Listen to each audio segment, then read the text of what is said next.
சொன்னதை செய்து காட்டிய நாம் தமிழர் கட்சியும் செந்தமிழன் சீமானும், மேலும் நாம் தமிழர் கட்சியில் பயணிக்கக்கூடிய தளபதிகளும் தமிழே குரல் வலையொலிக்கு உங்களை அன்போடு வரவேற்கின்றேன். செந்தமிழன் சீமான் தலைமையில் திருச்சியில் நடைபெற்ற ஒரு பிரம்மாண்ட மாநாடு தமிழ்நாட்டில் தமிழ் தேசியம் இன்னமும் உயிர் பெற்று மிகப்பெரிய அளவிற்கு வளர்ச்சியை கண்டுள்ளது என்பது பிப்ரவரி 21 நடந்த இந்த மாபெரும் மக்கள் மாநாட்டு பொதுக்கூட்டம் நிரூபித்திருக்கின்றது.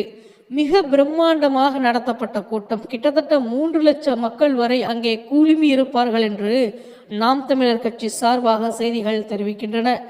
அங்கே 2.5 லட்சம் மக்களுக்கு நாற்காலிகள் அமைத்து அங்கே அமர்வதற்கான வசதிகள் செய்யப்பட்டிருந்தாலும் அதையும் தாண்டி எல்லா இடத்திலும் மக்கள் பரவலாக நின்று கொண்டும் அமர்ந்து கொண்டும் அந்த கூட்டத்தை கண்டுகளித்தார்கள். அப்படி இப்படி பார்த்தால் ஒட்டுமொத்தத்தில் 3 லட்சம் மக்கள் அங்கே குழுமியிருப்பார்கள் என்ற செய்தி வந்திருக்கின்றது. மேலும் இங்கே சிறப்பாக பாலூட்டும் தாய்மார்களுக்கு தனிப்பட்ட அறை அங்கே உருவாக்கப்பட்டிருந்தது.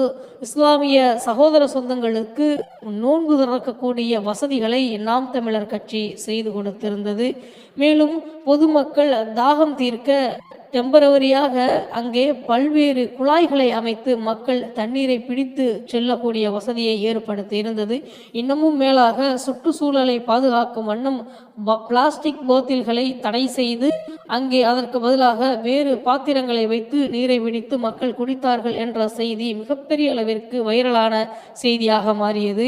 இதுக்கெல்லாம் முத்தாய்ப்பாக செந்தமிழன் சீமான் அவர்கள் எங்கே நாம் தமிழர் கட்சி சார்பாக போட்டியிடுகிறார் என்ற அறிவிப்பு மிகப்பெரிய அறிவிப்பாக இருந்தது. ஆம், காரைக்குடியில் செந்தமிழன் சீமான் அவர்கள் இந்த முறை 2026 சட்டமன்ற தேர்தலில் போட்டியிடுகின்றார் என்பது குறிப்பிடத்தகுந்த ஒரு செய்தியாக இருக்கின்றது. ஒட்டுமொத்தத்தில் நாம் தமிழர் கட்சி நடத்திய இந்த மாநாடு என்பது மக்கள் இராணுவ மாநாடு என்றுதான் கூற வேண்டும்.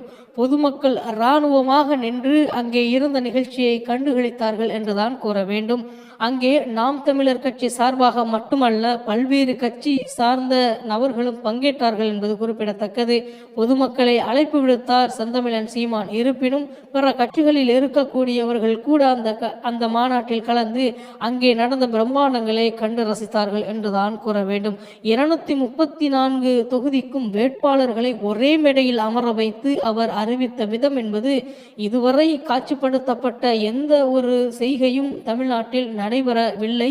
செந்தமிழன் சீமான் தான் அவ்வாறு அதை இதற்கு முன்பும் செய்திருக்கின்றார், இப்பொழுதும் செய்தார் என்பது பேசப்படக்கூடிய ஒரு செய்தியாக பொதுவான ஊடகங்களில் மாறி இருக்கின்றது. ஒட்டுமொத்தத்தில் சீமான் அவர்கள் செய்த இந்த பொதுக்கூட்டம் என்பது மக்கள் மத்தியிலும் சரி, பிற கட்சிகள் மத்தியிலும் சரி, ஊடகத்தின் சரி, மிகப்பெரிய அளவிற்கு பேசப்படக்கூடிய பொருளாக மாறி இருக்கின்றது. எந்த ஊடகம் நம்மளை காட்ட மறுத்ததோ, எந்த ஊடகம் நம்முடைய பேச்சை காட்ட மறுத்ததோ அந்த ஊடகங்கள் எல்லாம் நாம் இல்லாத பொழுதும் நம்மை பற்றி பேசுகிறது. இதுதான் தமிழ் தேசியத்தின் வெற்றி, இதுதான் செந்தமிழன் சீமானின் வெற்றி, இதுதான் நாம் தமிழரின் வெற்றி என்பதை நாம் பறைசாற்றிக் கொள்ளலாம். அந்த அளவிற்கு மிக பிரம்மாண்டமான ஒரு வெற்றி கூட்டத்தை நாம் தமிழர் கட்சி திருச்சியில் நடத்தி இருக்கின்றது. நிச்சயமாக இதனுடைய எதிரொலி என்பது 2026 சட்டமன்ற தேர்தலிலும் இருக்கும்.